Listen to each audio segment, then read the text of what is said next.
अलग व्यक्ति छन् श्रीमान। मेरो पक्ष प्रतिवादी रिया पटेल भविष्यमा केही गर्ने आँट लिएकी होलिन्। उनको चुनावी भविष्य छ तथा देशको भविष्य हुन्। त्यसैले कुनै ठोस प्रमाण नदेखिकन कानुनको सामान्य सिद्धान्त के हो? 100 जना अपराधी छुटोस् तर एउटा निरपराधीलाई सजाय नहोस्। मुल्की फौजदारी कार्यविधि संहिता 2074 को दफा 69 बमोजिम साधारण तारिखमा राखी मुद्दाको पक्ष गर्न आदेश गर्न पाऊँ। यस सम्मानित अभ्यास इजलासको बेन्च समेत सादर अनुरोध छ श्रीमान। यसै क्रममा जाहेरवालाको तर्फबाट विद्वान परीक्षार्थी अभिवक्ता मन्जित पटेल आफ्नो बहस राख्न उपस्थित हुनुहुन्छ। नमस्कार श्रीमान। आजको दैनिक पेशी सूचीमा चलिरहेको 081/11 कुटपिट अङ्ग मुद्दामा जुन चाहिँ सुनवाई क्रममा वादी नेपाल सरकार र प्रतिवादी रिया पटेल समेत भएको मुद्दामा यस विगतले 2082 सालको कानुन सरकार 12 कक्षामा अध्ययनरत परीक्षार्थी अधिवक्ता म मन्जित पटेलले कानुन मस्यौदा विषयको अभ्यास अदालतको यस समाहित अभ्यास इजाजमा बहस पैरवी गर्न जाहेरवालाबाट बहस पैरवी गर्न अनुमति चाहन्छु श्रीमान। प्रतिवादी रिया पटेलका तर्फबाट बहस गर्नुभएका परीक्षार्थी अधिवक्ता निर्जला शाहको बहसमा सहमति जनाउन अवस्था रहेको छैन श्रीमान।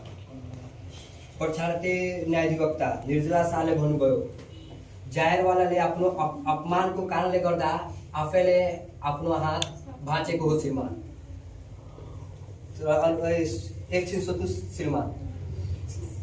रेडियस हड्डी जुन शरीरको सबैभन्दा मूल हड्डीको दोस्रो स्थान हो श्रीमान, त्यस्तो मूल हड्डी खसेर भाँच्न सक्छ त्यस्तो होइन श्रीमान। यो बयान झुटो हो श्रीमान। र प्रतिवादीका तर्फबाट बहस गर्नुभएका परीक्षार्थी अधिवक्ता रिया पटेलले भन्नुभयो कि सीसीटीभी फुटेजको भिडियो चाहिँ एआई भिडियो जेनेरेटेड हो श्रीमान, तर यस्तो केही होइन श्रीमान। म एउटा तथ्य पेश गर्न चाहन्छु जसबाट यो पुष्टि हुन सक्छ कि यो ओरिजिनल भिडियो हो श्रीमान।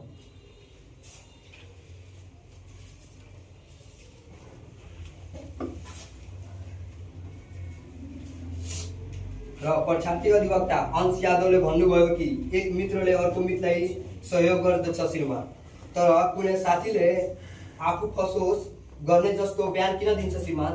कुनै मूर्ख नै होला जसले आफू फस्ने जस्तो मुद्दामा आफै बयान दिन्छ श्रीमान।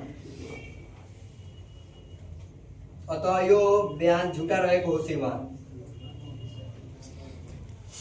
प्रतिवादी रिया पटेलका तर्फबाट बहस गर्नुभएका परीक्षार्थी अधिवक्ता रिया पटेलले भन्नुभयो कि यो प्रहार रिया पटेलले गरेको होइन, तर यो प्रहार रिया पटेलले गरेको हो भने पुष्टि गर्न घटनास्थलबाट बराबर पुचुकाबाट फलामको रोडमाथिको फिङ्गरप्रिन्ट चेक जाँच गराउन अनुरोध गर्दछु श्रीमान। र फिङ्गरप्रिन्टको रिपोर्ट नआएसम्म प्रतिवादी रिया पटेललाई थुनामा राखी कारवाही अगाडि बनाउन अनुरोध गर्दछु श्रीमान। किनकि प्रतिवादी रिया पटेल पहिला पनि कुटपिट मुद्दामा 3 महिना कैद सजाय पाएकी हुन्। सजाय पाएका सीआरएस कपी पेश गर्न अनुमति चाहन्छु श्रीमान।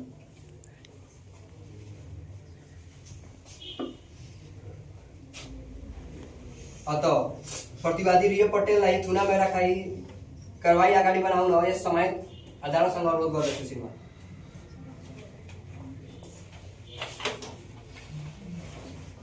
यसै पुनचेक सुनवाईको क्रममा प्रतिवादी तर्फबाट विद्वान परीक्षार्थी अभिवक्ता मा सकिना खातुन